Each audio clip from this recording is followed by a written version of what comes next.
As we settle into this journey through the cosmos, let us turn our attention to a visitor from the depths of space.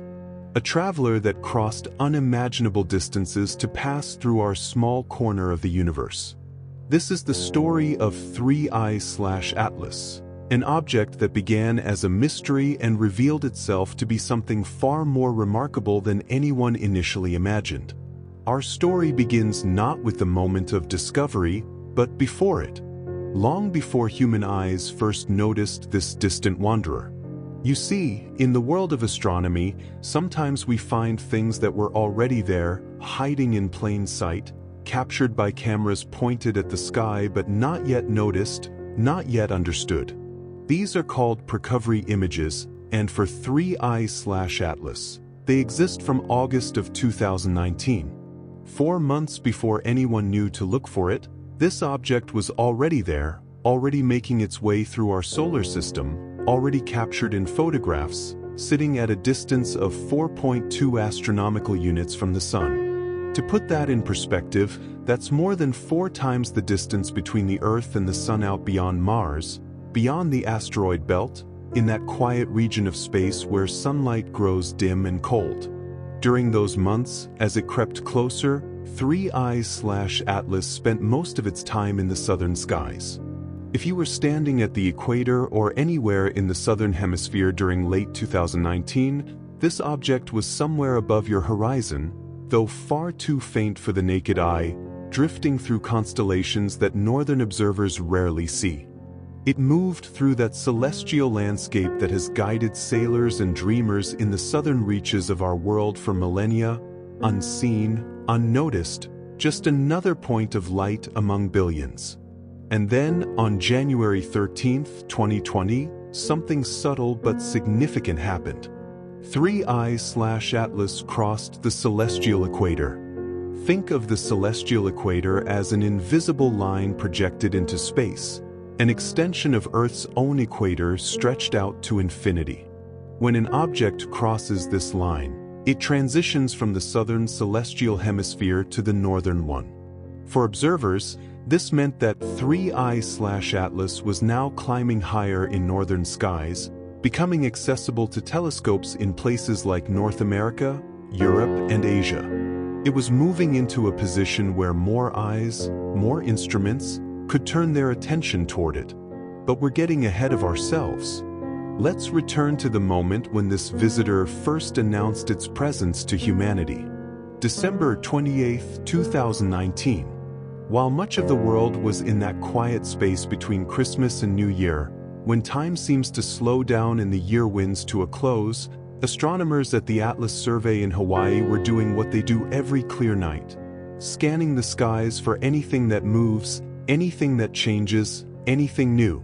ATLAS stands for Asteroid Terrestrial Impact Last Alert System, a network of telescopes designed to find asteroids that might pose a threat to Earth. But on this night, they found something else entirely. The object appeared in the constellation Ursa Major, the Great Bear, one of the most recognizable patterns in the northern sky, home to the Big Dipper, a constellation that has served as a celestial signpost for countless generations. Somewhere within that familiar pattern, among stars that humans have watched for thousands of years, there was a new point of light. Something that hadn't been there before, or rather, something that hadn't been noticed before. In those first hours and days after discovery, there was uncertainty. When you find a new object in the sky, you only know where it is at that moment. To understand where it's going, where it came from, you need more observations. You need to track it over time, measure its position again and again, and gradually piece together its path through space. In the early days of January 2020, as telescopes around the world swung to observe this newcomer, astronomers were working to reduce that uncertainty, to refine their understanding of its orbit. One thing became clear relatively quickly: this would never be a radar target. Radar astronomy is a powerful technique where we bounce radio waves off of nearby objects and analyze the returning signal.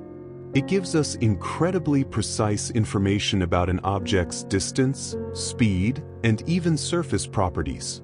But it only works for objects that come relatively close to Earth.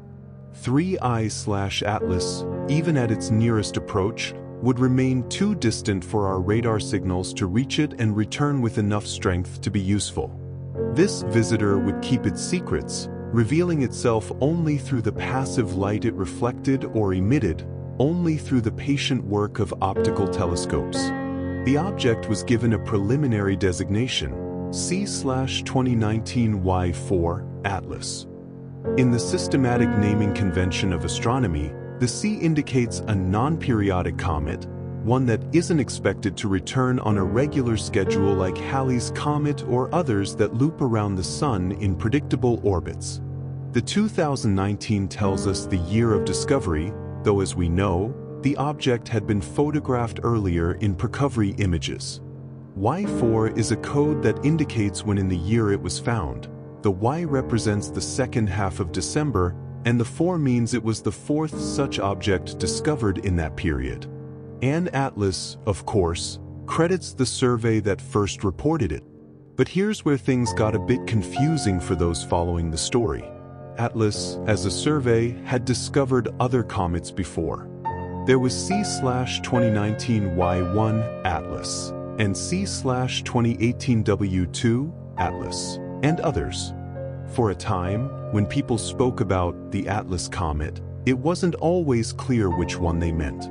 Headlines would appear, discussions would unfold, and occasionally someone would wonder if the news was about this Atlas comet or that one.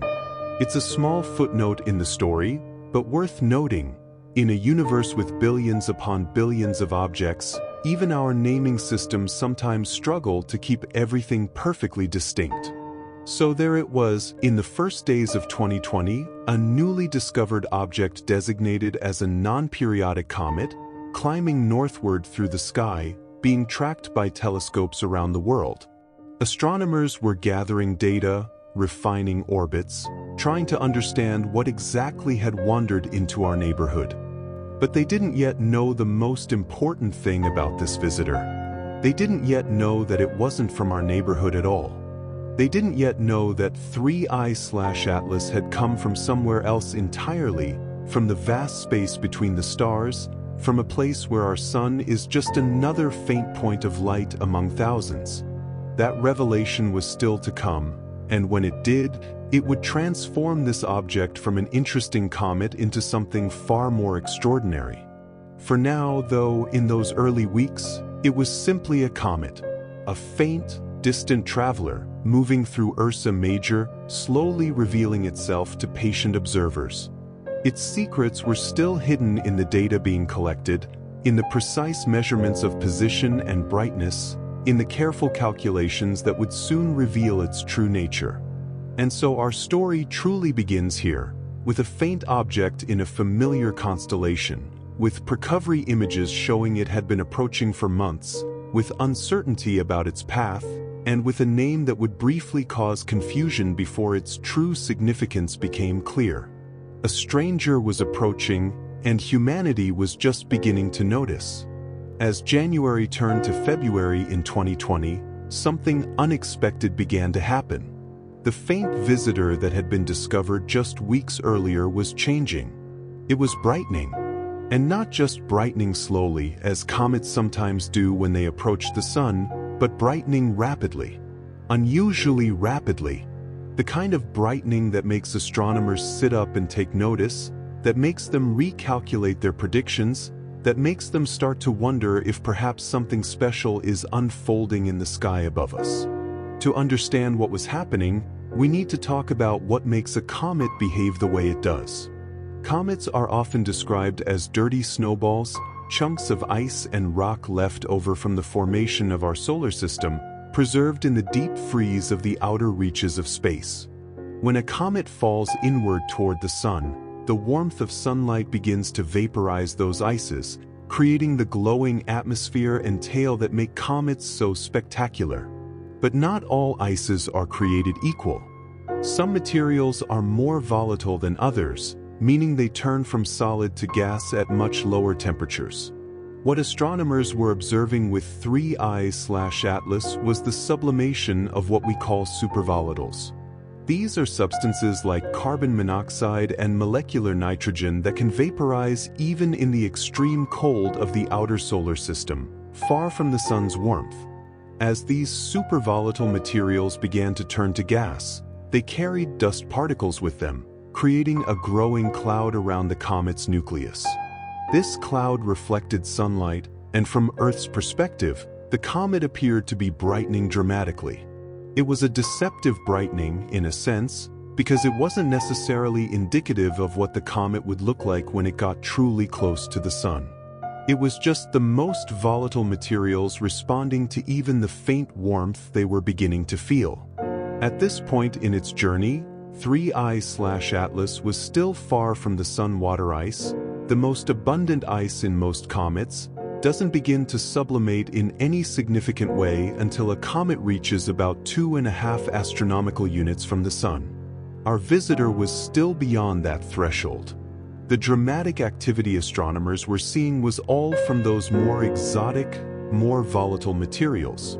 Infrared observations revealed a dusty surface, but the water ice remained locked away, frozen solid, waiting for warmer temperatures that would come only if the comet survived long enough to reach the inner solar system. Then came February, and with it, a sudden outburst. Comets sometimes undergo these dramatic increases in activity, moments when something triggers a massive release of gas and dust. Perhaps a pocket of volatile material suddenly became exposed to sunlight. Perhaps the structure of the nucleus shifted or cracked. Whatever the cause, 3I/Atlas suddenly became significantly brighter in a short period of time. For observers tracking the comet night after night, this outburst was impossible to miss. The light curve, that graph showing the comet's brightness over time, showed a sharp spike upward. And this is when the excitement really began to build. This is when whispers started to spread through the astronomical community and out into the wider world. Could this be the one? Could this be a great comet? The term great comet is reserved for those rare visitors that become bright enough to capture public attention, bright enough to be easily visible to the naked eye, spectacular enough to be remembered for years afterward. Comet Hale-Bopp in 1997 was a great comet. Comet McNaught in 2007 was a great comet. These are the comets that dominate the sky for weeks or months, that appear in photographs around the world, that inspire wonder in people who never usually look up at the night sky. They don't come along often. When astronomers see a comet brightening rapidly, especially one on a trajectory that will bring it reasonably close to both the sun and Earth, hope begins to build. And 3I/Atlas seemed to have everything going for it. The rapid brightening suggested a large, active nucleus. The orbit calculations showed it would reach perihelion, its closest approach to the sun, in late May. That would put it in the evening sky in a favorable position for northern hemisphere observers. Even better, for observers at mid-northern latitudes, the comet would become circumpolar. This is a term that means the object never sets below the horizon. It would be visible all night long, every night, tracing a circle around the north celestial pole. No waiting for the right time of night. No narrow window of visibility at dawn or dusk. Just night after night of potential observation. As February progressed and more observations came in, astronomers noticed something else. The comet was developing a green glow. This is not uncommon for comets. The green color comes from diatomic carbon, a molecule created when sunlight breaks apart larger carbon-containing molecules in the comet's coma. It's a beautiful, ethereal color, quite unlike anything else in the night sky. That green glow added to the growing sense that this might be something special, something worth watching. The astronomical community began to buzz with anticipation. Online forums filled with discussions. Plans were made for observation campaigns. Amateur astronomers began preparing their equipment. Astrophotographers scouted locations with dark skies. The predictions grew more optimistic with each passing week. Some estimates suggested the comet might reach second or third magnitude at its peak, bright enough to be obvious to anyone who simply looked up at the night sky on a clear evening. Now, we should pause here and note that predicting comet brightness is notoriously difficult. There's an old saying among astronomers: comets are like cats. They have tails, and they do exactly what they want. Comets are complex, fragile objects, and their behavior as they approach the sun is influenced by countless factors that we can't fully predict. Their composition, their structure, their rotation, the exact details of their surface and interior, all of these things affect how bright they become and how long they remain active. Many comets have promised great things and then fizzled.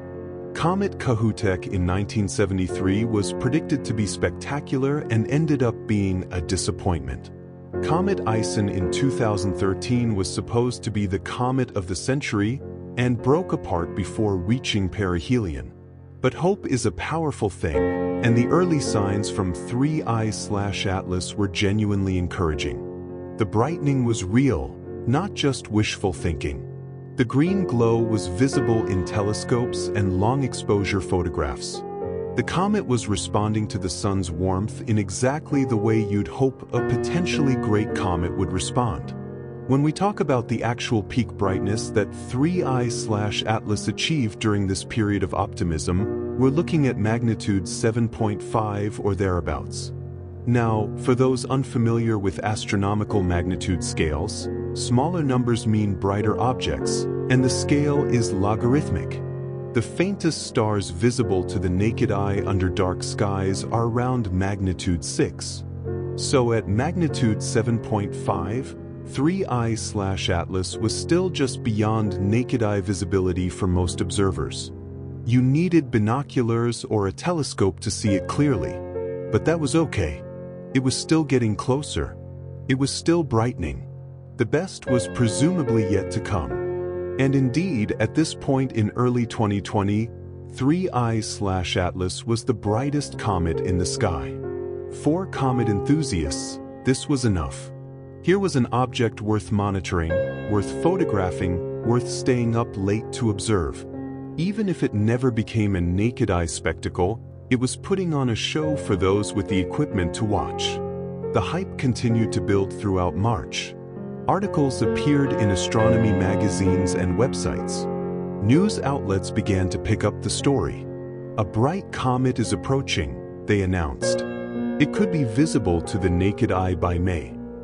Social media filled with images captured by amateur astronomers, showing that ghostly green coma and the faint beginnings of a tail stretching away from the nucleus. People who hadn't thought about comets in years suddenly found themselves wondering if they might be about to witness something memorable. Families made plans to head out to dark sky locations. Teachers began incorporating the comet into lesson plans, anticipating that students might soon be able to step outside and see for themselves this visitor from the depths of space. There was an energy, an anticipation, a collective sense of looking forward to something wonderful. In a world that had its share of challenges and uncertainties, and March 2020 was certainly becoming an uncertain time for many people, here was something pure and uncomplicated to look forward to. A comet, brightening in the sky, promising beauty and wonder. But comets, as we've noted, do exactly what they want. And 3I/Atlas was about to remind everyone of that fundamental truth. The story of this comet was far from over, but it was about to take a turn that no one anticipated. The rapid brightening, the green glow, the building excitement, all of it was about to be overshadowed by an event that would transform this comet story from one of great promise to one of dramatic transformation. For now, though, in those weeks of late February and early March, 3I/Atlas was the comet that everyone was watching, the comet that everyone hoped would deliver something spectacular. It was the brightest comet of early 2020, Climbing higher in northern skies each night, its green glow visible through telescopes and binoculars, its future brightness the subject of excited speculation and careful calculation. The stage was set, the audience was watching, and the universe was about to remind us that it rarely follows our scripts. Before we continue forward in time to what happened next, let us take a moment to truly understand what this object was. Let us peer inside this visitor, examine its nature, its composition, its motion through space. Because even as events were about to unfold that would dramatically alter 3I/Atlas, the data gathered during these weeks of observation revealed something fascinating. This was not just a comet. This was a window into the chemistry and physics of objects formed in another star system entirely. At the heart of every comet lies the nucleus, the solid body from which all the spectacular displays of gas and dust emerge. For 3I/Atlas, astronomers estimated this nucleus to be somewhere between 2 and 5 kilometers across. Now, that might not sound very large. 2 to 5 kilometers. You could walk across something that size in less than an hour. But remember, this is solid material, incredibly dense compared to the tenuous gas and dust that surrounds it. This small, dark chunk of ice and rock, somewhere between the size of a small mountain and a modest city, was what had traveled across light years of space to visit our solar system. Imagine standing on the surface of that nucleus, if such a thing were possible. The gravity would be almost non-existent. You could probably jump and escape into space if you weren't careful. The surface would be dark, darker than coal, because the organic compounds that coat most comets absorb nearly all the light that hits them. And it would be spinning. Not rapidly, but noticeably. The nucleus of 3I/Atlas completed one full rotation approximately every 13 hours. Just over half a day. As you stood there in your imaginary spacesuit, you would see the sun rise and set twice in what we call a single Earth day. Though of course, from the comet's perspective, there is no day or night in the way we understand them, just the eternal dance of light and shadow as the nucleus tumbles through the void. And tumble it did at tremendous speed. The comet was moving at approximately 40 kilometers per second relative to the sun. To put that in perspective, that's about 90,000 miles per hour. Faster than any human-made spacecraft has ever traveled. At that speed, you could travel from New York to Los Angeles in less than a minute. This velocity was a consequence of where the comet came from and the trajectory it followed as it fell into the solar system. Objects from the outer reaches, from the distant realm where interstellar space begins, carry with them velocities that speak to the vast scales involved, to the enormous distances they've crossed. The orbit itself was inclined at 45.38 degrees to the plane of the solar system. Most of the planets orbit the Sun in roughly the same flat disk, the plane of the ecliptic, the remnant of the disk of material from which our solar system formed. But 3I/Atlas was tilted away from this plane by more than 45 degrees. Its path was steeply inclined, cutting through the solar system at an angle. This is part of what made it so visible from northern latitudes. Its orbit carried it high above the ecliptic plane as viewed from Earth. And it was a prograde orbit, meaning the comet was traveling in the same direction that the planets orbit the Sun. If you could look down on the solar system from high above the Sun's north pole, you would see the planets all moving counterclockwise, and you would see 3I/Atlas also moving counterclockwise, though on that steeply tilted path. This is worth noting because some comets, particularly those on very elongated orbits, can have retrograde orbits, traveling in the opposite direction. But not 3I/Atlas. It was moving with the general flow of traffic, so to speak, even if it was on a very different road. Now let us turn our attention to what the comet was made of, because this is where things become truly interesting. As sunlight warmed the nucleus and volatile materials sublimated into space, Astronomers could analyze the light passing through the comet's coma using spectroscopy. This technique allows us to determine which molecules are present by examining which wavelengths of light are absorbed or emitted. And what they found was fascinating. 3I/Atlas was notably carbon-rich. Observations showed strong signatures of cyanogen, which is a molecule made of carbon and nitrogen, written chemically as CN. They also detected diatomic carbon, C2, which, as we mentioned earlier, is responsible for that green glow that made the comet so photogenic. Carbon-rich comets are not unusual, but the particular chemistry of 3I/Atlas was noteworthy. It suggested a formation environment rich in carbon-bearing compounds, which tells us something about the disk of material around its parent star, wherever and whatever that star might be. The presence of cyanogen led to a brief moment of media excitement that we might charitably call a scare. Cyanogen is related to cyanide, which is of course a poison. Some news outlets, always looking for a dramatic angle, ran stories with headlines about the poison comet. There were echoes of a similar panic from 1910, when Earth passed through the tail of Comet Halley, and some people worried about cyanogen gas in the comet's tail poisoning our atmosphere. Of course, in 1910 as in 2020, this was never a realistic concern. Comet tails and comas are extraordinarily tenuous. Even when Earth passes through a comet's tail, the amount of material involved is negligible. The cyanogen in 3I/Atlas, while certainly not something you'd want to breathe in concentrated form, was spread across millions of cubic kilometers of space. It posed no danger whatsoever to Earth or anyone on it. But for a few news cycles, the poison comet angle gave journalists something sensational to write about. Far more significant than the cyanogen, at least from a scientific perspective, was the enormous water production that astronomers observed. As the comet approached the distance where water ice begins to sublimate in earnest, 3I/Atlas began producing water vapor at a tremendous rate. This wasn't entirely unexpected given the brightness and activity level, but the sheer scale was impressive. Hundreds of kilograms of water per second were streaming off the nucleus, expanding into space, catching the sunlight, contributing to the growing coma and tail.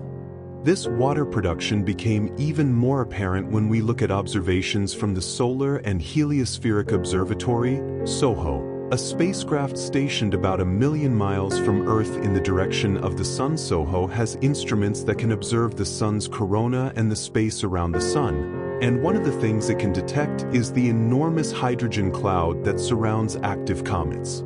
When water molecules are broken apart by ultraviolet light from the Sun, they split into hydrogen and oxygen. The hydrogen, being the lightest element, forms an enormous, diffuse cloud that can extend for millions of kilometers around the comet. SOHO's observations of 3I/Atlas showed exactly this. A vast hydrogen envelope, evidence of all that water vapor being produced and then dissociated by sunlight. The gas expanding from the nucleus wasn't moving slowly either. Measurements showed expansion velocities of approximately 1 kilometer per second. That's 3,600 kilometers per hour, faster than the speed of sound in Earth's atmosphere by a factor of 3. This gas, heated by sunlight and by the sublimation process itself, was rushing away from the nucleus, carrying dust particles with it, creating the glowing atmosphere that made the comet visible. Think about the physics of what was happening. A small, dark, frozen nucleus spinning once every 13 hours, hurtling through space at 40 kilometers per second, warmed by the distant sun, shedding material at prodigious rates, that material expanding outward at a kilometer per second, creating a structure thousands of kilometers across, all from an object just a few kilometers in size. It's one of the most dramatic examples of how something small can create something spectacular, how the physics of sublimation and gas dynamics can take a modest chunk of ice and rock and turn it into an object visible across millions of kilometers of space. And all of this was happening to a visitor, to an interloper from beyond our solar system, to an object that formed around a different star, that carried within its frozen nucleus the chemical signatures of a different place and time. The carbon-rich composition, the water ice, the cyanogen, the dust, all of it had been assembled billions of years ago in a disk of material circling a young star somewhere in the galaxy. That disk had long since dispersed. Perhaps planets formed from it. Perhaps that star still shines somewhere in our night sky, one point of light among thousands, utterly indistinguishable to the naked eye but out there nonetheless, wondering if it even still remembers the small fragments of ice and rock that escaped its gravity so long ago. 3I/Atlas carried all of this with it. As it spun and sublimated and rushed toward perihelion, it was not just a comet. It was a messenger, a sample return mission not sent by any space agency but delivered by the dynamics of stellar encounters and gravitational perturbations, bringing to our instruments and our telescopes a tiny piece of what exists out there in the galaxy beyond our sun's reach. The structure was elegant. The motion was swift. The chemistry was rich and revealing. And all of this was about to be tested in the most dramatic way possible, because the forces that were creating all this beauty, all this activity, were also placing tremendous stress on a structure that had remained intact for billions of years. The warmth that was sublimating those ices was also weakening the bonds that held the nucleus together. The rotation was creating centrifugal forces. The gas production was creating pressure beneath the surface. Something had to give, and soon it would. But for these weeks, as astronomers gathered their data, as spectrographs analyzed the light, as spacecraft like SOHO watched the growing hydrogen cloud, 3I/Atlas was revealing itself. Not just as a comet, but as a 2 to 5 kilometer fragment of another solar system, spinning every 13 hours, racing at 40 kilometers per second on a 45-degree inclined prograde orbit, shedding carbon and water and dust at tremendous rates, glowing green with diatomic carbon, surrounded by a vast cloud of hydrogen, expanding at a kilometer per second. This was 3I/Atlas, in its full complexity, in its full glory, before everything changed. March 17, 2020. While most of the world's attention was focused on unfolding events of an entirely different nature, a small community of dedicated comet observers was noticing something strange. Something subtle at first, easy to miss if you weren't looking carefully, but unmistakable once you knew what you were seeing. The comet that had been brightening so predictably, so encouragingly, was beginning to show signs that all was not well. The first hint came in the form of elongation. When observers looked at their images from that night, comparing them carefully to images from previous nights, they noticed that the nucleus of 3I/Atlas appeared stretched. Not dramatically so, not obviously so, but there was a slight elongation to what should have been a relatively round, condensed central region. In astrophotography, the nucleus of a comet typically appears as a bright, concentrated point of light within the larger, fuzzier coma. But on March 17th, that bright central condensation was beginning to look less like a point and more like a small line. A subtle elongation that suggested something was happening to the structure of the nucleus itself. And here's where the story takes an interesting turn, because it wasn't professional astronomers with their large telescopes and sophisticated instruments who first raised the alarm. It was the amateurs. The dedicated observers who night after night were training their backyard telescopes on the comet, taking careful images, comparing them, sharing them in online forums and amateur astronomy groups.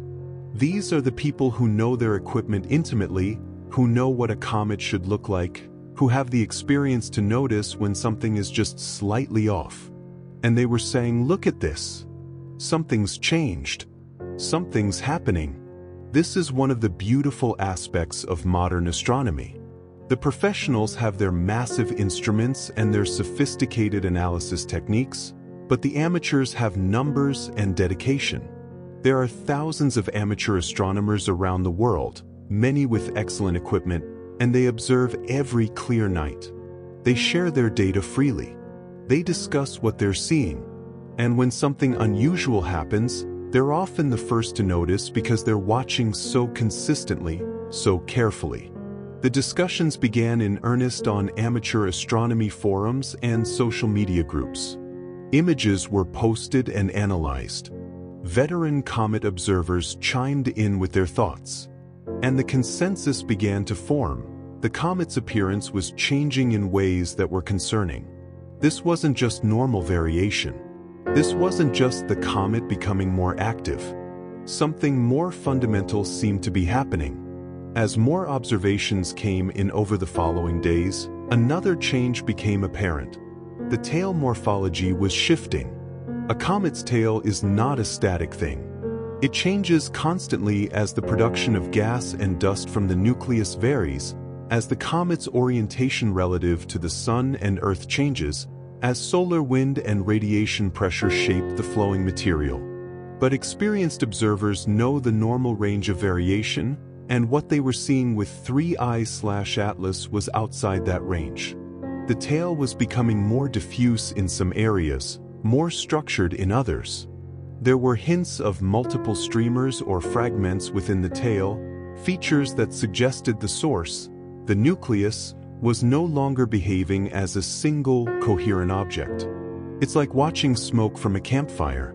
When the fire is burning steadily from one source, the smoke plume has a certain character. But if the fire begins to break apart, if embers scatter, the smoke pattern changes in recognizable ways. The tail of 3I/Atlas was beginning to show those kinds of changes. Then came March 22nd. This is the date that, in retrospect, marks the turning point. The moment when hope began to give way to realization. The moment when the comet's fate became clear. On this date, 3I/Atlas reached what would turn out to be its peak brightness. Magnitude 7.5 or thereabouts, though some observations suggested it might have briefly touched magnitude 7. This should have been just another step on the path to greater brightness. The comet was still weeks away from perihelion. It should have been getting brighter still, much brighter, fulfilling those predictions of naked eye visibility. But instead, March 22nd turned out to be as bright as it would ever get. And then, almost immediately, the brightness began to reverse. The light curve, that graph that had been climbing so encouragingly for weeks, reached its peak and began to fall. At first, perhaps, it was possible to hope this was just a temporary fluctuation. Comets have outbursts and they also have lulls. Maybe the production rate had dropped temporarily. Maybe it would pick up again. But the professionals were now looking closely at what the amateurs had been reporting, and what they saw confirmed the worst suspicions. High-resolution images from large telescopes showed that the nucleus was definitely fragmenting. The elongation that had been subtle on March 17th was now obvious. The nucleus had broken into at least 2 major pieces, possibly more. Interestingly, there was a brief moment when the dust tail actually brightened. This might seem counterintuitive. How does a dying comet get brighter? But it makes perfect sense when you understand what was happening. The fragmentation event had exposed fresh material to sunlight. It had broken open the nucleus, revealing pristine ices that had been locked away beneath the surface crust. For a short time, this fresh material sublimated vigorously, producing a surge of dust that caught and reflected sunlight. The dust tail, that sweeping curve of particles being pushed away from the comet by solar radiation pressure, briefly became more prominent, more visible. But it was the last gasp, the final flourish before the fall. Over the next 2 weeks, astronomers and amateurs alike watched as 3I/Atlas faded. And it didn't just fade a little. It dropped 4 magnitudes in 14 days. 4 magnitudes. Remember that the magnitude scale is logarithmic. A difference of 5 magnitudes corresponds to a factor of 100 in brightness. So 4 magnitudes is a factor of about 40. The comet, in just 2 weeks, became about 40 times fainter than it had been at peak. This wasn't the slow, gradual fading you might see as a comet moves away from the sun after perihelion. This was catastrophic. This was structural failure playing out in real time, visible across millions of kilometers of space. Each night, the images showed the comet fainter, more diffuse, less concentrated. The nucleus, which had been a bright, distinct feature, became harder and harder to identify. The coma, which had been impressive and active, began to thin and fade. It's difficult to convey what this felt like for those who had been following the comet's journey so closely. There had been such hope, such anticipation. For weeks, 3I/Atlas had been the comet that might become something truly special, might become a great comet, might put on a show that would be remembered for years. Amateur astronomers had been setting alarms to wake up for observation sessions. Astrophotographers had been planning their imaging campaigns. People who had never photographed a comet before had been preparing to try, waiting for the object to become bright enough, accessible enough. And now, in the span of 2 weeks, it was falling apart. The dream was dying, quite literally disintegrating before the eyes of everyone watching. But even in disappointment, there was something profound to witness. How often do we get to watch the death of a comet in real time? How often do we see the forces of nature overcome the structural integrity of an object that has endured for billions of years? The fragmentation of 3I/Atlas was, in its own way, as scientifically valuable as a bright, intact comet would have been. It was revealing something about the composition and structure of interstellar objects, about the limits of what these bodies can endure as they approach the sun. The warning signs that amateurs had noticed on March 17th had been real. The elongation, the changing tail morphology, these were the visible symptoms of stresses building within the nucleus. And on March 22nd, those stresses had won. The brief brightening of the dust tail had been the comet's swan song. And the 4-magnitude drop over 2 weeks was the inevitable consequence of a nucleus that was no longer able to hold itself together. The hype, the excitement, the predictions of a great comet, all of it was fading as quickly as the comet itself. In online forums and astronomy groups, the tone shifted from excitement to disappointment, from anticipation to post-mortem analysis. What had gone wrong? Could it have been predicted? What did this mean for the comet's ultimate fate? The comet was still there, still visible in telescopes, but it was clearly a shadow of what it had been, and it was only going to get worse. The fragmentation, once begun, was not going to stop. The pieces were still sublimating, still producing gas and dust, but they were also continuing to break apart, continuing to crumble under the combined assault of solar heating, rotational stress, and structural weakness. March 22nd, 2020. The day a promising comet reached its peak and began its fall.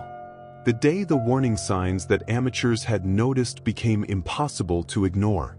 The day hope gave way to scientific reality, and the story of 3I/Atlas transformed from a tale of anticipation to a chronicle of disintegration. The crash had begun, and there would be no recovery from this one. What happened to 3I/Atlas in late March and early April of 2020 was not an explosion. This is important to understand, because when we hear that something has broken apart in space, our minds often jump to dramatic imagery of blasts and sudden catastrophic destruction. But that's not what happened here. What happened was quieter, slower, more insidious. The comet didn't explode. It unraveled.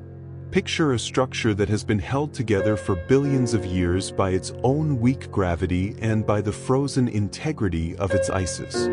That structure is spinning once every 13 hours.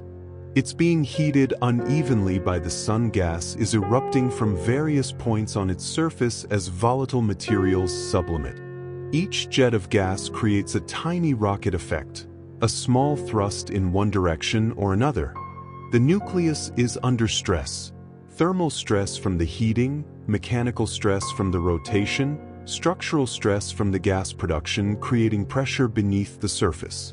And then, at some point, something gives. A crack propagates. A weak point fails. The nucleus, which had been one object, becomes two. Or perhaps it becomes several pieces all at once, a catastrophic failure of whatever structure had been holding it together. This happened to 3I/Atlas at approximately 1 astronomical unit from the Sun. 1 AU, the distance between Earth and the Sun, about 93 million miles, about 150 million kilometers. This is what we might call the thermal stress zone for comets. Close enough to the Sun that heating becomes significant, that temperature gradients become steep, that the rate of ice sublimation becomes rapid. Many comets have fragmented in this region. It's where the stresses peak, where objects that have been stable in the deep freeze of the outer solar system suddenly find themselves in an environment they cannot structurally withstand.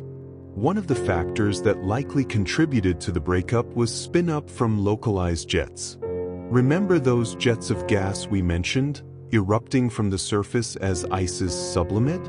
Those jets don't come from the entire surface uniformly.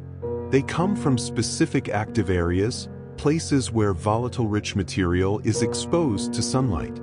And each jet acts like a tiny thruster. If the jets aren't perfectly balanced, if they're not symmetrically distributed around the nucleus, they can change the rotation rate. They can cause the nucleus to spin faster. And faster rotation means more centrifugal force. Imagine swinging a bucket of water around in a circle. The faster you spin it, the more force pushes the water outward. The same principle applies to a comet nucleus. As it spins faster, the centrifugal force increases, pulling material outward, working against the weak gravity trying to hold everything together. For an already stressed, already weakened nucleus, this spin-up can be the final straw. What followed was what scientists call a hierarchical cascade. This is a term that describes how the fragmentation didn't just happen once. It wasn't a simple break into two pieces that then remained stable. Instead, the nucleus broke into pieces, and then those pieces broke into smaller pieces, and some of those pieces broke further still. It's a cascade, a chain reaction of disintegration, with each generation of fragments potentially less stable than the last.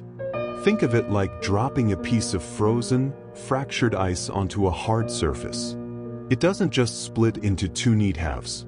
It shatters into many pieces, and some of those pieces shatter further as they hit the ground and bounce. The nucleus of 3I/Atlas was doing something similar, except in slow motion, in the vacuum of space, driven not by impact but by the internal stresses and the continued sublimation of ices. And here's something that might seem strange. The fragments drifted apart slowly. After all the violence implied by disintegration and fragmentation, the actual separation was quite gentle. The pieces moved away from each other at speeds of perhaps a few meters per second at most, maybe less.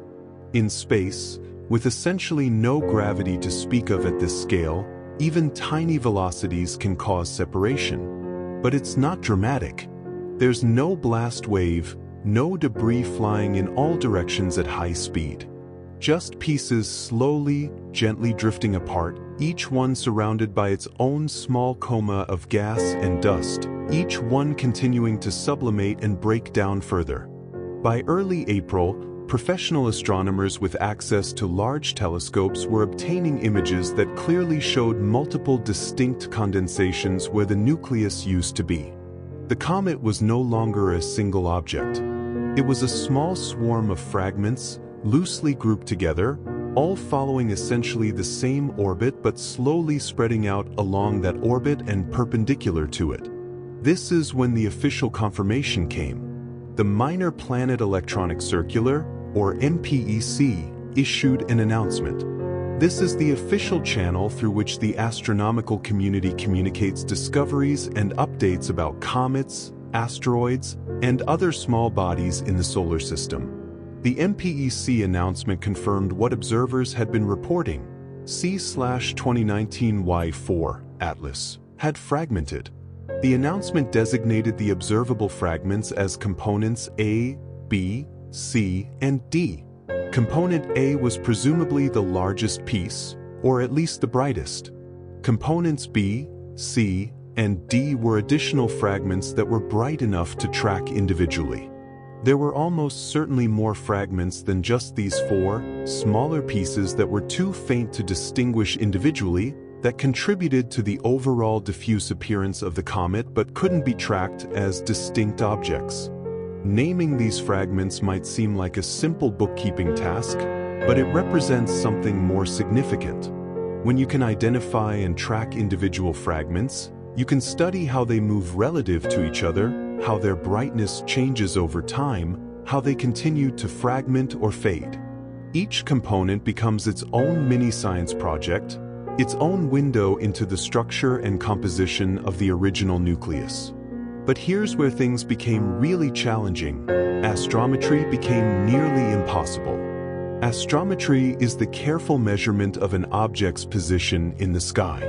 It's how we refine orbits, how we predict where something will be in the future, how we track small bodies with precision.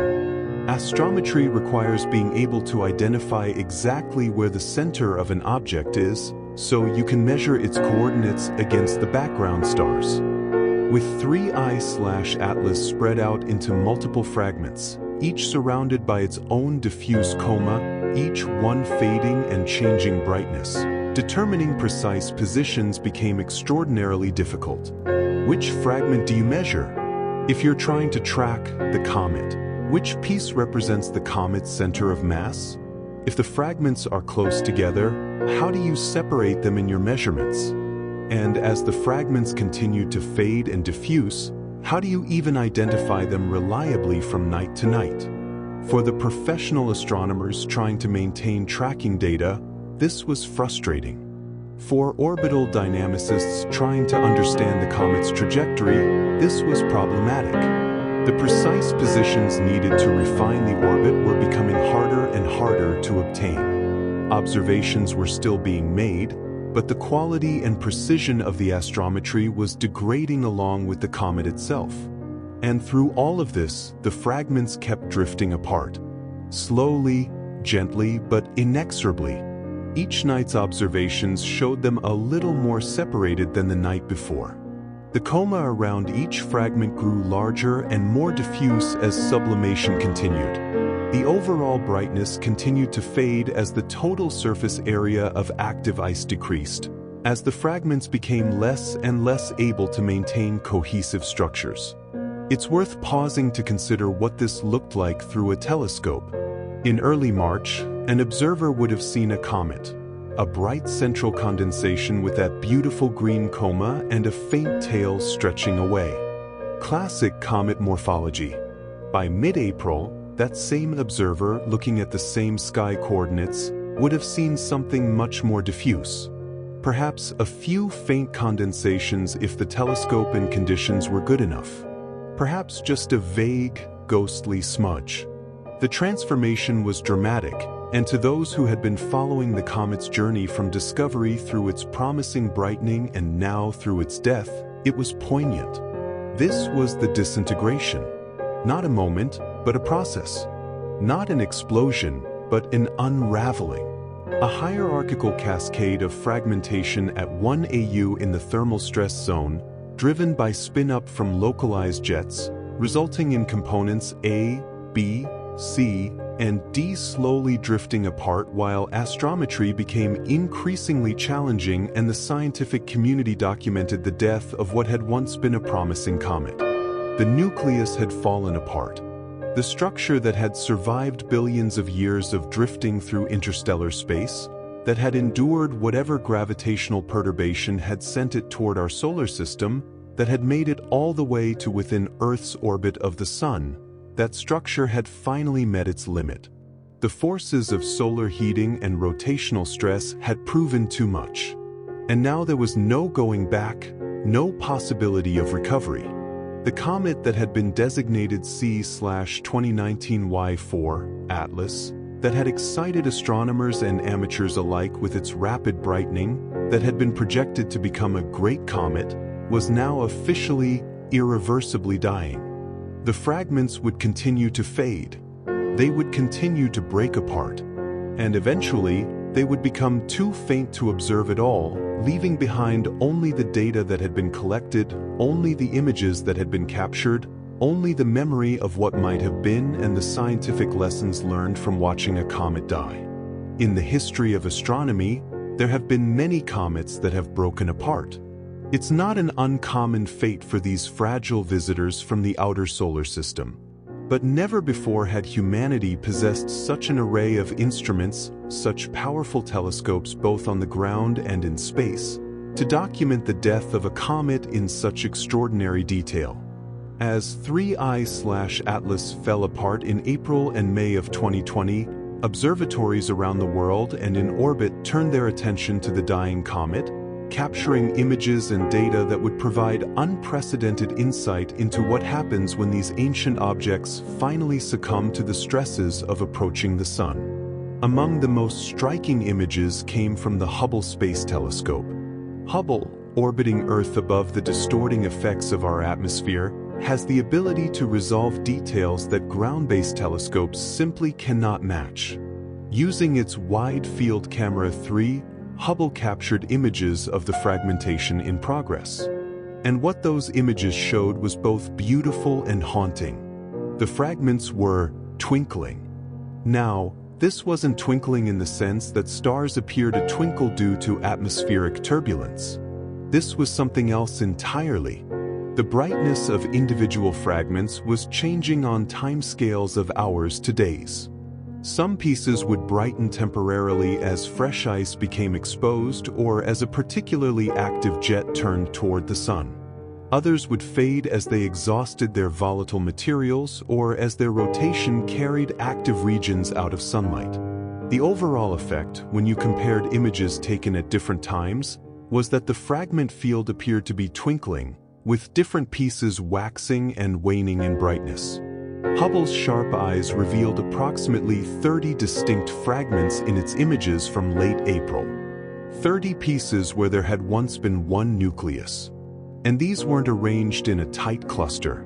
The fragment field was spread across approximately 3,000 kilometers. 3,000 kilometers. That's about the distance from New York to London, except scattered across the emptiness of space.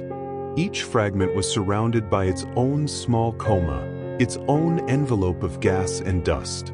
Some fragments were clearly more substantial than others. Some appeared as bright, relatively compact condensations.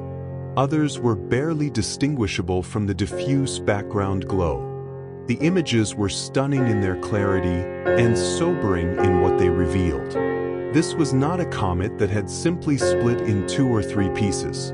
This was complete structural failure, a nucleus that had shattered into dozens of pieces, each one continuing the slow process of sublimation and further disintegration. As May progressed and the fragments approached perihelion, that closest point to the Sun that they would have reached if the nucleus had remained intact, another spacecraft was perfectly positioned to observe, Stereo. The Solar Terrestrial Relations Observatory consists of 2 spacecraft that observe the Sun and its environment from different vantage points. One of the things Stereo can observe is the region very close to the Sun, the area that's difficult or impossible to see from Earth because of the Sun's overwhelming glare. And Stereo saw the remains of 3I/Atlas pass through perihelion. It was, as one observer poetically described it, a ghostly perihelion. There was no intact nucleus, no coherent comet to swing around the Sun. Just a dispersed cloud of debris, fragments, and dust, all following similar but slightly different trajectories, all passing through that point in space where the comet should have reached its moment of maximum heating and maximum activity. What Stereo's instruments revealed was remarkable. The debris cloud had become larger than the Sun itself. Now, let's be clear about what this means. The Sun is enormous, about 1.4 million kilometers in diameter. The debris cloud wasn't a solid structure that size. It was a diffuse, tenuous collection of fragments and dust spread across a volume of space that, when projected onto the sky, appeared larger than the solar disk. The cloud was incredibly thin, mostly empty space with the occasional fragment and countless tiny dust particles, but its sheer extent was staggering. Imagine the nucleus of 3I/Atlas at its maximum extent, 5 kilometers across.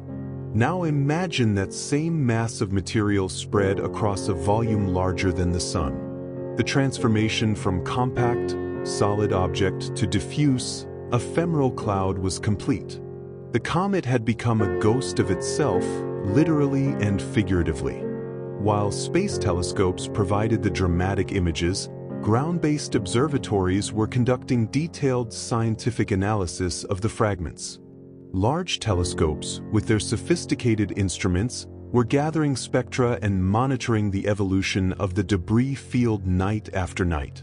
Observations from various facilities confirmed that there were 4 main clumps in the debris field. These presumably corresponded to components A, B, C, and D that had been identified in the MPC announcement, though by this point the fragments had continued to break apart and the designations were becoming somewhat arbitrary. These 4 clumps were the largest concentrations of material, the pieces bright enough and compact enough to stand out from the general haze of dust and smaller fragments. The Atacama Large Millimeter/Submillimeter Array, known as EMI, turned its attention to the debris field. ALMA is a remarkable instrument, an array of radio telescopes in the high desert of Chile, capable of observing at wavelengths that reveal information about dust particles. And what ALMA's observations showed was the size distribution of the dust being released by the fragments. Dust in cometary comas isn't uniform. There are tiny particles, micrometers across, barely larger than the wavelength of visible light. There are larger grains, millimeters or even centimeters in size. The size distribution tells you about the processes that created the dust, about the structure of the nucleus, about how the fragmentation occurred. ALMA's data on the dust sizes from 3I/Atlas would provide crucial insights into the composition and structure of an interstellar object, information that couldn't be obtained any other way. The Very Large Telescope, the VLT in Chile, contributed its own crucial observations. Using spectroscopy, the VLT confirmed that the various fragments shared essentially the same composition. This might seem obvious. Of course, pieces of the same nucleus would have the same composition, but it's actually important to verify. It confirms that what we were seeing really was the breakup of a single object rather than, say, a binary system that happened to separate. The spectral signatures of carbon compounds, of water vapor, of other molecules, were consistent across the observable fragments. They were all pieces of the same original nucleus, all carrying the same chemical fingerprint of their formation in some distant protoplanetary disk. NEOWISE, the Near-Earth Object Wide Field Infrared Survey Explorer spacecraft, provided observations in the infrared. Infrared observations are particularly useful for studying the thermal emission from dust, for understanding the temperature and properties of the material being released. NEOWISE's data showed the thermal signature of the debris field, the warmth of sun-heated dust particles, adding another layer to the comprehensive picture being assembled of the comet's remains. And then there was an unexpected observation from an unlikely source, TESS. The Transiting Exoplanet Survey Satellite, TESS, is a space telescope designed to find planets around other stars by watching for the tiny dips in starlight that occur when a planet passes in front of its host star. TESS continuously monitors large sections of the sky, recording the brightness of thousands of stars simultaneously. And by sheer chance, 3I/Atlas happened to pass through a field that TESS was observing. The result was an accidental light curve of the fragmenting comet. TESS's sensitive cameras, designed to detect the minute brightness variations of distant stars, instead captured the brightness variations of the dying comet over an extended period. This wasn't what TESS was built for, but the data it provided was valuable nonetheless. The light curve showed the detailed pattern of brightening and fading as the comet fragmented, as different pieces became more or less active as the debris field evolved over time. It was serendipity, the kind of happy accident that sometimes provides unexpected scientific value.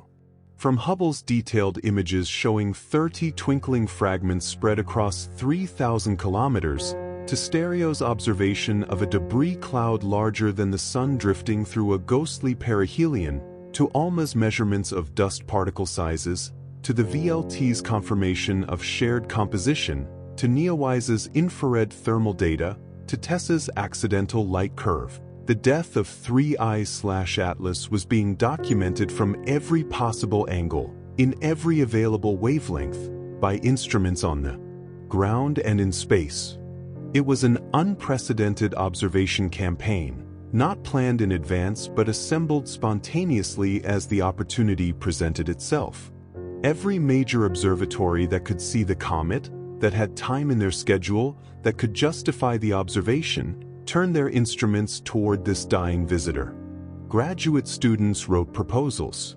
Senior astronomers called in favors.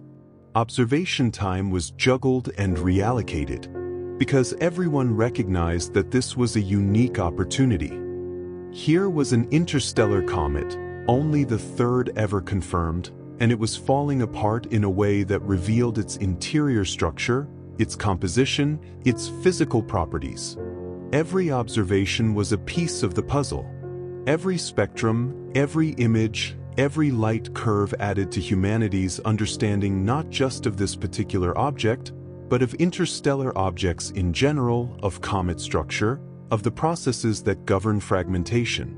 The four main clumps continued to drift apart. The twinkling fragments continued their complex dance of brightening and fading. The debris cloud expanded, diffused, faded. And all the while, telescopes watched, cameras clicked, spectrographs recorded, data accumulated. Humanity was watching a comet die, and we were watching with more eyes, more instruments, more capability than we had ever brought to bear on such an event before.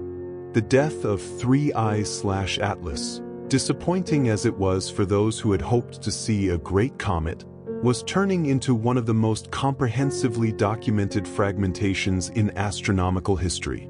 The ruins of what had once been a promising comet were being studied in exquisite detail, and the secrets they revealed would contribute to science for years to come. Throughout the story we've been telling, we've referred to this object as 3I/Atlas, but we haven't yet addressed the significance of that designation. The story of how this comet came to be recognized as an interstellar visitor is itself a fascinating tale, one that adds yet another layer of complexity and wonder to this already remarkable object. Because you see, 3I/Atlas wasn't just a comet that broke apart.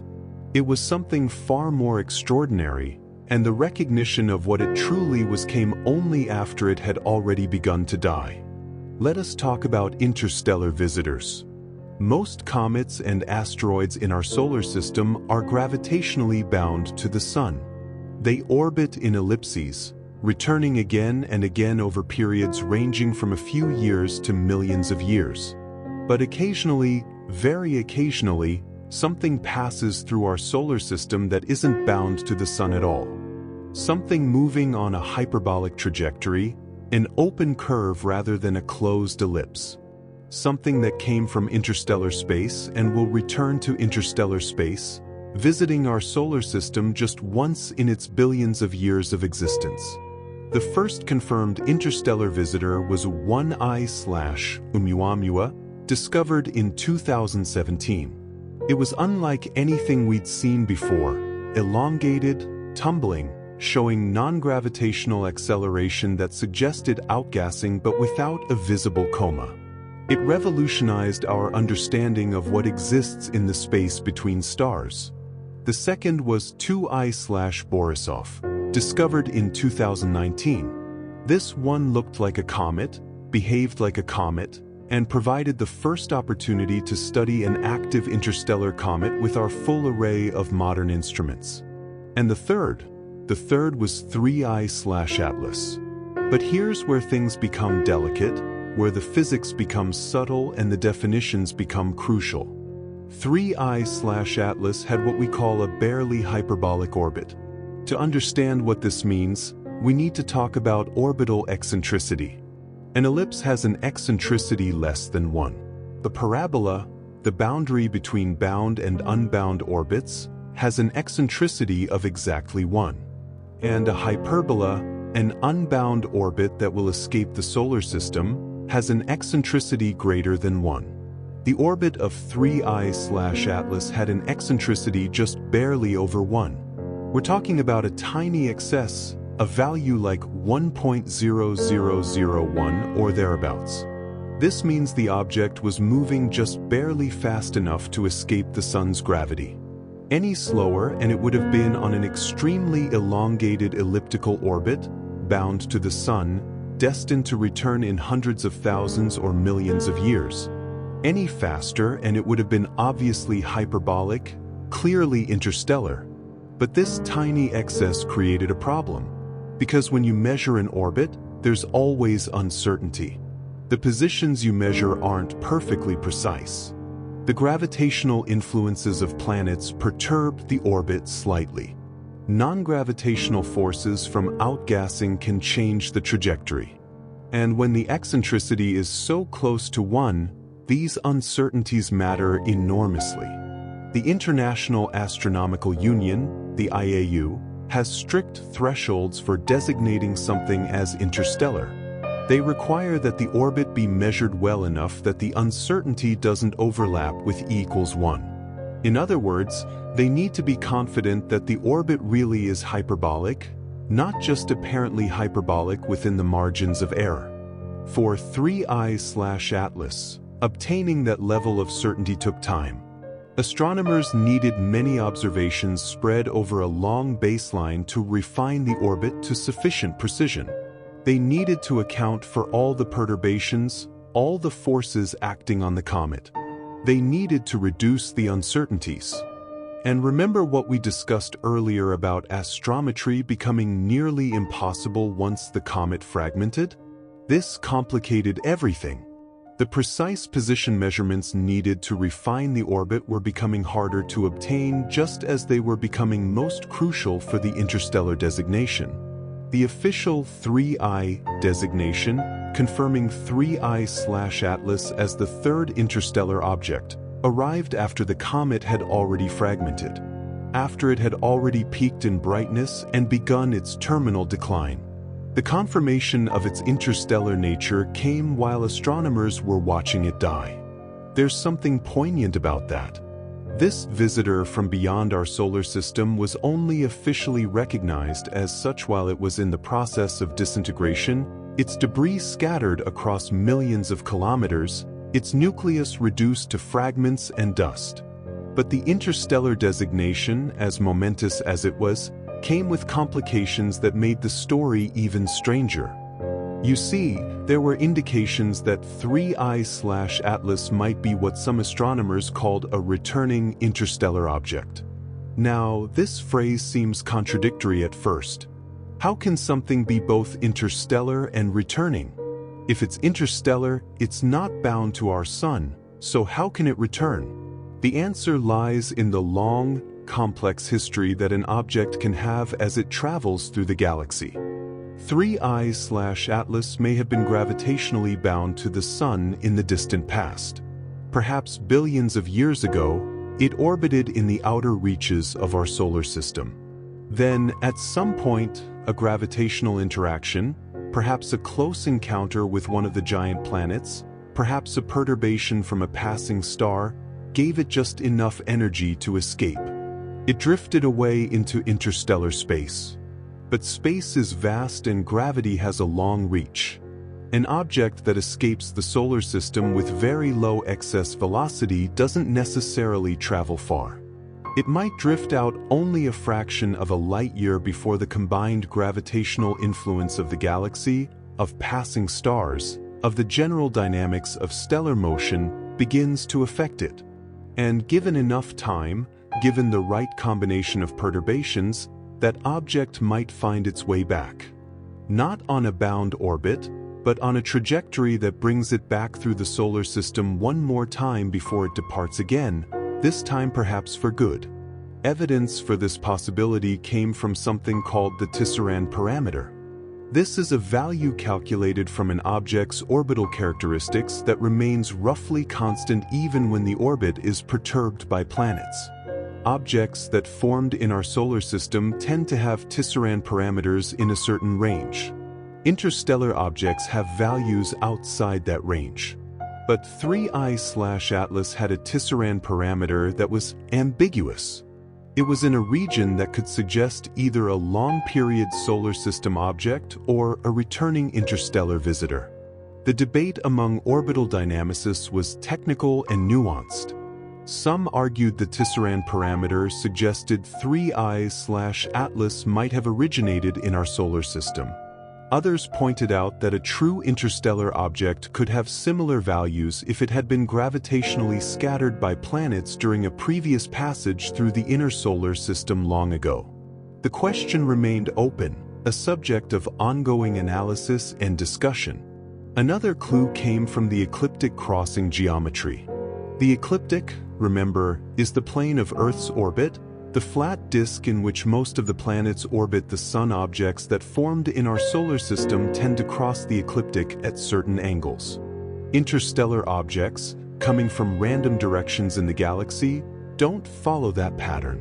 The angle and location at which 3I/Atlas crossed the ecliptic were analyzed in detail, adding more data points to the puzzle of its origin. There was one concern that needed to be addressed when dealing with a fragmenting comet on an orbit that crossed Earth's path: meteor shower risk. When a comet breaks apart, it creates a debris stream along its orbit.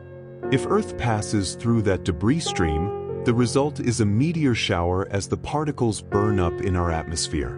Some meteor showers are spectacular annual events, the remnants of comets that passed through the inner solar system centuries or millennia ago. But 3I/Atlas posed no such risk. The geometry of its orbit, the timing of its perihelion passage, the location of its fragmentation, none of these created a situation where Earth would encounter the debris. The comet's path and Earth's path, while crossing in a geometric sense, didn't cross in a temporal sense. We would never be at the crossing point at the same time as the debris. The fragments and dust of 3I/Atlas would disperse into interplanetary space, perhaps eventually into interstellar space, but they would never rain down on Earth as meteors. So here we have an object with multiple layers of identity. It was C/2019 Y4, Atlas, a non-periodic comet. It was 3I/Atlas, the third confirmed interstellar visitor. It was possibly a returning interstellar object, something that had been part of our solar system billions of years ago, escaped, and come back for one final passage. It was a fragmenting comet, a debris cloud, a collection of pieces drifting apart and fading into invisibility. The cosmic twist in this story is that we only fully understood what 3I/Atlas was after it had already begun to fall apart. The interstellar designation came posthumously, in a sense. And the question of whether it was truly from beyond our solar system or was instead returning from a long exile in nearby interstellar space remained a matter of scientific debate. This object had traveled unimaginable distances. Whether it formed around another star and drifted for eons through the galaxy before encountering our Sun, or whether it formed in our own solar system and was cast out only to return one last time, It had been on a journey measured in billions of years and potentially in light-years of distance. It had survived the cold and radiation of space for longer than complex life has existed on Earth. It had endured impacts, cosmic rays, the slow process of being altered by high-energy particles, until finally it fell inward toward the warmth of a star, whether its original star or an adopted one, and discovered that warmth was not salvation but destruction. The third interstellar visitor, designated officially only after its death had begun, carrying in its barely hyperbolic orbit and ambiguous Tisserand parameter the mysteries of its origin, posing no threat to Earth but every mystery to science, 3I/Atlas was an identity crisis wrapped in a debris cloud, a cosmic riddle that fragmented before we could fully solve it. And yet, even in its ambiguity, even in its complications, it taught us something profound, that the boundaries between ours and theirs, between solar system objects and interstellar visitors, may not be as clear as we once thought. That objects can transition between these categories over geological and astronomical timescales. That an interstellar visitor might once have been a solar system native, and that the comet passing through today might become the interstellar wanderer of tomorrow. The identity of 3I/Atlas remained complex even as the object itself dispersed into fragments and dust. But perhaps that complexity, that refusal to fit neatly into our categories, is the most appropriate legacy for an object that had already defied expectations at every turn.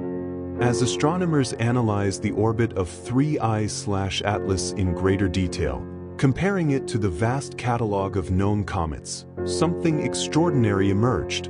Something that transformed our understanding of this object yet again, adding a deep time dimension to the story that stretches back thousands of years. Because 3I/Atlas, it turned out, was not alone. It had a sibling. And that sibling had visited our skies before, putting on a spectacular show that was witnessed and recorded by our ancestors. The sibling was the Great Comet of 1844, officially designated C/1844Y1. This was a comet that appeared in the December skies of 1844 and became one of the most remarkable celestial spectacles of the 19th century. Observers described a brilliant comet with a long, sweeping tail, visible to the naked eye, dominating the evening sky. It was the kind of comet that captures public imagination, that appears in newspapers and journals, that people remember for the rest of their lives. For more than 175 years, the Great Comet of 1844 stood in the records as a singular event. A beautiful comet that came, dazzled, and departed, presumably never to return, its orbit carrying it back out to the distant reaches of the solar system or perhaps beyond. But orbital calculations for 3I/Atlas revealed something stunning. The orbit was remarkably similar to that of C/1844Y1. When we say remarkably similar, we're talking about what astronomers call orbital smoking guns. Multiple independent orbital elements, things like the inclination, the argument of perihelion, the longitude of the ascending node, matched within the uncertainties. These are parameters that describe the orientation and shape of an orbit in three-dimensional space. For two randomly chosen comets, the probability that these parameters would match so closely is vanishingly small. When they do match, it's powerful evidence of a connection. The conclusion was inescapable. 3I/Atlas and the Great Comet of 1844 were fragments of the same parent body. They were siblings, pieces of a larger comet that had split apart sometime in the distant past, each piece following its own slightly different but fundamentally similar orbit around the Sun. And here's the cosmic irony: the siblings survived. The Great Comet of 1844 made it through perihelion intact. It reached peak brightness, it displayed that magnificent tail, it survived the stresses that 3I/Atlas could not endure. Perhaps it was structurally stronger. Perhaps its rotation rate was slower. Perhaps it simply had better luck with the distribution of volatile materials and the resulting stress on its structure. Whatever the reason, C/1844Y1 succeeded where 3I/Atlas failed. It was the spectacular show that 3I/Atlas was supposed to be. Think about what this means. In 1844, people looked up and saw a great comet blazing in the sky. They had no way of knowing that 176 years later, a sibling of that comet would return, would brighten promisingly, would capture the attention of astronomers around the world, and would then fall apart before reaching its full potential. The connection across nearly 2 centuries of time is profound. But the story goes back much further than 1844. To understand how these siblings came to exist, we need to talk about the ancient breakup that created them. Orbital calculations suggested that both 3I/Atlas and C/1844Y1 were on orbits with periods of approximately 4,000 to 6,000 years. These are extraordinarily long-period comets, taking millennia to complete a single orbit around the Sun. To put that in historical perspective, an orbit of 5,000 years means the comet last visited the inner solar system around 3000 BCE, during the early Bronze Age, when the pyramids of Egypt were being built, when writing was just being invented in Mesopotamia, when Stonehenge was under construction. And it was around that time, roughly 5,000 years ago, that the parent comet split. Something happened during a perihelion passage around 3000 BCE that caused a single large comet to break into at least 2 pieces, the pieces we now know as C/1844Y1 and 3I/Atlas. We can estimate the size of this parent comet. Based on the sizes of the fragments and reasonable assumptions about how much mass was lost during the split, astronomers calculate that the parent body was likely more than 10 kilometers across. 10 kilometers. That's a substantial comet, much larger than either of its known fragments. A comet that size, if it came close to Earth and Sun, would have been potentially spectacular, visible in daylight, with a tail stretching across significant portions of the sky. But 5,000 years ago, when it split, there was no one with telescopes to observe the event. There were no written records that have survived to tell us if ancient peoples noticed anything unusual. Perhaps it was visible to the naked eye. Perhaps some Bronze Age skywatcher noticed a bright comet that seemed to be in 2 pieces. Perhaps it was recorded in some way that hasn't survived or hasn't been connected to this event. Or perhaps it was too far from Earth to be impressive despite its inherent brightness, and the breakup went entirely unnoticed by the sparse human population of that era.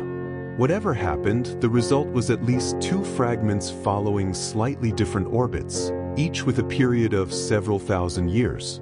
One fragment, following the orbit that would be designated C/1844Y1, returned to the inner solar system around December 1844. The other fragment, following a slightly different path with a slightly different period, returned in late 2019 as C/2019Y4 Atlas, later designated 3I/Atlas. But here's an intriguing question: were there only 2 fragments? When a 10-kilometer comet breaks apart, it seems unlikely that it would produce exactly 2 pieces and nothing else. The hierarchical cascade fragmentation we discussed earlier can produce many fragments. Some might be large enough to survive as coherent objects. Others might be too small, dispersing into dust and pebbles over the subsequent millennia. Astronomers have begun searching for possible additional siblings. Are there other fragments of this ancient parent comet following similar orbits? Perhaps one returned in the intervening years between 3000 BCE and 1844 CE, appearing as a comet in historical records but not recognized as related because the orbital connection wasn't known. Perhaps another fragment is still out there, approaching the inner solar system, due to arrive in a few decades or centuries. Perhaps some fragments were too small to survive 5,000 years of solar heating, cosmic ray bombardment, and collisional erosion, and have already dispersed into undetectable dust. This family of related objects has been termed the C/1844Y1 family by some researchers. It's a family with a known history stretching back 5,000 years, with a parent body larger than 10 kilometers, with at least 2 confirmed members, and with the possibility of additional undiscovered siblings. The story of 3I/Atlas is no longer just the story of a single comet that fragmented in 2020.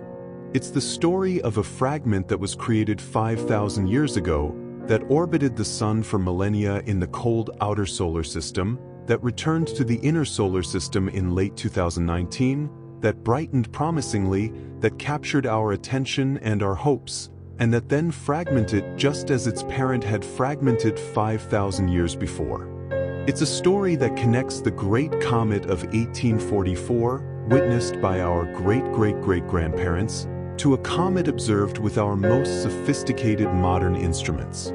It's a story that connects Bronze Age peoples building the first great civilizations to contemporary astronomers analyzing Hubble images and ALMA data. The family reunion happened in our data, in our orbital calculations, in the realization that these two comets separated by 176 years were actually siblings separated by 5,000 years. One sibling made it through perihelion intact and spectacular. The other fell apart before reaching its peak, fragmenting just as its parent had fragmented, continuing a cycle of destruction that may stretch back billions of years through multiple generations of splitting and resplitting. And somewhere out there, perhaps, other siblings await their turn. Other fragments of that ancient parent comet, following their long, slow orbits, decades or centuries or millennia away from their own returns to the inner solar system. Will they survive their perihelion passages? Will they put on spectacular shows like C/1844Y1? Or will they fragment like 3I/Atlas, revealing their interior structure and composition as they fall apart? We don't know. But now that we understand the connection, now that we've identified this family, astronomers will be watching, searching historical records for possible past returns, calculating the possible orbits of additional fragments, waiting for the next member of the C/1844Y1 family to announce itself. The comet we've been calling 3I/Atlas, the third interstellar visitor, was simultaneously a fragment of a 5,000-year-old breakup, a sibling to a great comet from the 19th century, and a member of a family that may include other members we haven't yet discovered. Its identity was complex, layered with history both recent and ancient, connected across deep time to events and objects we're only now beginning to understand. The family reunion revealed that 3I/Atlas wasn't just a visitor. It was a returning family member, coming home after thousands of years away, carrying in its frozen structure the history of its parent and its siblings, bearing witness to an event from the Bronze Age that set in motion the trajectories that would eventually bring it to our attention in the early days of 2020. And in falling apart, in fragmenting just as its parent had fragmented, 3I/Atlas completed a cycle, perhaps ensuring that future generations, fragments of fragments, will continue the family tradition of returning to the inner solar system, century after century, millennium after millennium, each visit another chapter in a story that began before recorded history and may continue long after we're gone. By late May 2020, the fate of 3I/Atlas was sealed. The fragments continued their journey toward and through perihelion, continued to sublimate and fade, continued to drift apart. But the story that had begun with such promise, that had excited astronomers and amateur observers alike, was winding down to its quiet conclusion. The comet was dying, and all that remained was to document the final stages and understand what it all meant. The closest approach to Earth came in late May, when the fragments passed within about 0.25 astronomical units of our planet, roughly 23 million miles, about 100 times the distance to the Moon.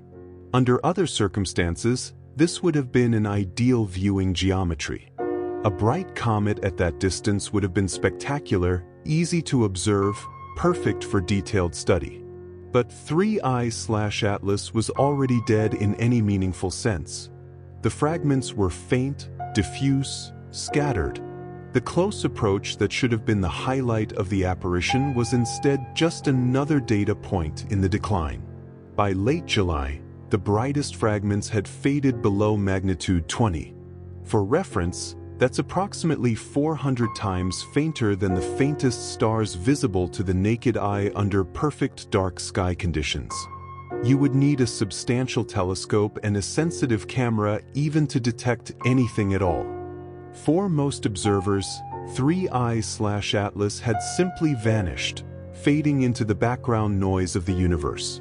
But even in these final observations, there were details worth noting. Some images showed what astronomers called a neckline structure in the debris field. This is a term for a particular morphology that appears when fragments and dust spread out along an orbit but remain connected by streams of material. Picture a necklace, with the beads representing the larger fragments and the string representing the trails of dust connecting them. It's a signature of recent fragmentation, of a structure that has come apart but hasn't yet fully dispersed. The dust trail itself was being tracked carefully. While the larger fragments would fade into invisibility, the dust they released would persist for much longer. Tiny particles, micrometers to millimeters in size, spreading out along the comet's orbit, slowly being pushed and perturbed by solar radiation pressure and planetary gravity. This dust trail would remain detectable with sensitive instruments long after the fragments themselves were gone, a ghost of the comet persisting for years or decades. One question that astronomers could definitively answer: these fragments would never recoalesce. In science fiction, you sometimes see depictions of objects breaking apart and then coming back together under their own gravity. But the fragments of 3I/Atlas were too small, their mutual gravity too weak, their separation velocities too high. They were drifting apart at meters per second, and in the absence of any force to bring them back together, they would continue separating indefinitely. Each fragment was now its own independent object, following its own slightly different orbit, and they would never again be one. So ended the observational story of 3I/Atlas. From Recovery images in August 2019, through discovery in December, through the exciting brightening of early 2020, through the warning signs and fragmentation of March and April, through the ghostly perihelion passage and final fading of May, June, and July. A span of about 11 months from first image to effective invisibility. 11 months during which this visitor from beyond, this fragment of an ancient parent comet, this sibling of a great comet, made its presence known and then faded away. But the end of observations did not mean the end of the story, because what 3I/Atlas left behind was a scientific legacy, a set of lessons and data that would influence cometary science for years to come. First and foremost, 3I/Atlas provided proof of comet family trees. The orbital connection to the Great Comet of 1844 demonstrated beyond reasonable doubt that comets can split and that the fragments can survive for thousands of years as independent objects. This wasn't just theoretical anymore. We had two confirmed siblings from a breakup 5 millennia ago, one of which we had just watched fragment further in real time. The concept of generational fragmentation, of family trees of comets descending from ancient parent bodies, was now firmly established. The fragmentation also provided strong confirmation of the rubble pile structure model for cometary nuclei. For years, astronomers had suspected that comet nuclei weren't monolithic chunks of ice and rock but rather loosely bound aggregates, what we call rubble piles, collections of smaller pieces held together by weak gravity and the frozen strength of ices. The way 3I/Atlas came apart, the hierarchical cascade of fragmentation, the multiple distinct fragments rather than just a clean split into two pieces, all of this was consistent with a rubble pile structure. When the ices sublimated and weakened the structure, when rotational stress increased, the rubble pile simply came apart, each constituent piece going its own way.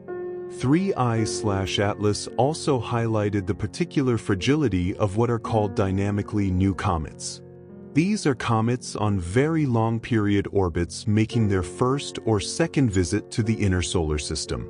They spend most of their existence in the deep freeze of the outer solar system or the Oort cloud, where temperatures are just a few degrees above absolute zero. They've never been heated by close proximity to the sun. Their structure has never been tested by thermal stress. When such a comet falls inward for the first time, it's experiencing conditions it has never experienced before, and some of them simply can't survive the transition. 3I/Atlas appeared to be such an object, possibly making its first pass through the inner solar system in 5,000 years, or ever, and the thermal stresses proved too much. This has implications for something called the Oort spike. Astronomers have long noticed that there seem to be more long-period comets with orbital energies suggesting they're making their first trip from the Oort cloud than statistical models would predict. It's called a spike because when you plot the distribution, there's an excess at the energy level corresponding to near-parabolic orbits from the Oort cloud. One possible explanation is that many first-time visitors don't survive. They fragment and fade before completing their orbit, so they're overrepresented in the incoming population but underrepresented in the surviving population. 3I/Atlas provided observational support for this idea. It was a data point suggesting that fragility may indeed thin the ranks of dynamically new comets. The fragmentation also had implications for our understanding of the Oort cloud's density and structure. If fragments from a single breakup 5,000 years ago can follow sufficiently different orbits that they return to the inner solar system 176 years apart, this tells us something about the sensitivity of these long-period orbits to small perturbations. It constrains models of how comets are stored and occasionally sent sunward from that vast reservoir of icy bodies surrounding our solar system at distances of tens of thousands of astronomical units. Perhaps most practically, 3I/Atlas provided important calibration for future great comet hype. The astronomical community and science communicators had gotten excited, perhaps too excited, about the rapid early brightening. Predictions were made, expectations were set, and then the comet failed to deliver. This wasn't the first time. We mentioned Comet Kohoutek in 1973 and Comet Ison in 2013. But each failure teaches us to be more cautious, to better understand what early brightening really means, to be clearer in communications with the public about the uncertainties involved in comet predictions. The phrase "comets are like cats" gained renewed currency. The next time a comet brightens rapidly at large distances, astronomers will remember 3I/Atlas and be more measured in their predictions. Beyond the scientific legacy, there's also a cultural footnote to consider.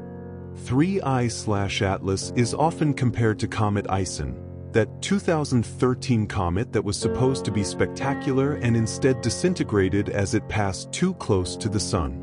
Both were victims of hype, both failed to live up to expectations, both taught similar lessons about the dangers of predicting comet behavior. The comparison isn't entirely fair. Ison actually got much closer to the sun before it died, and its breakup was in some ways more dramatic, but the parallel is unavoidable. And there's one more twist to the cultural story. 3I/Atlas was overshadowed by Neowise. Just a few months after 3I/Atlas faded, another comet appeared. C/2020 F3, Neowise, brightened rapidly, survived perihelion intact, and became genuinely visible to the naked eye in July 2020. For a few weeks, Neowise was the comet that people had hoped 3I/Atlas would be easily visible, photogenic, appearing in thousands of photographs shared on social media. Many people who had heard about 3I/Atlas and followed its disappointing trajectory were finally rewarded with a genuine bright comet, though it was a different one. In a way, Neowise stole 3I/Atlas's thunder. Or rather, Neowise delivered the thunder that 3I/Atlas had promised but couldn't provide. By the time 2020 ended, when people talked about that comet from 2020, they usually meant Neowise, not Atlas. The failed promise was overshadowed by the fulfilled one. But for those who followed the full story, for those who understood what 3I/Atlas really was, the object left an indelible mark. This wasn't just a comet that failed. This was an interstellar visitor, a fragment of an ancient breakup, a sibling of a great comet from the 19th century, an object that revealed its composition and structure as it died, an opportunity to watch hierarchical cascade fragmentation in real time with the full power of modern astronomical instruments. The neckline structure, the dust trail, the rubble pile conformation, the comet family tree proof, the fragility data, the Oort cloud implications, all of these will appear in research papers for years. Graduate students who weren't born when the comet was discovered will write dissertations using 3I/Atlas data. Models of comet structure and fragmentation will be calibrated against its observed behavior. The next time an interstellar comet is discovered, scientists will compare it to 3I/Atlas, using what we learn to make better predictions and focus observations more effectively.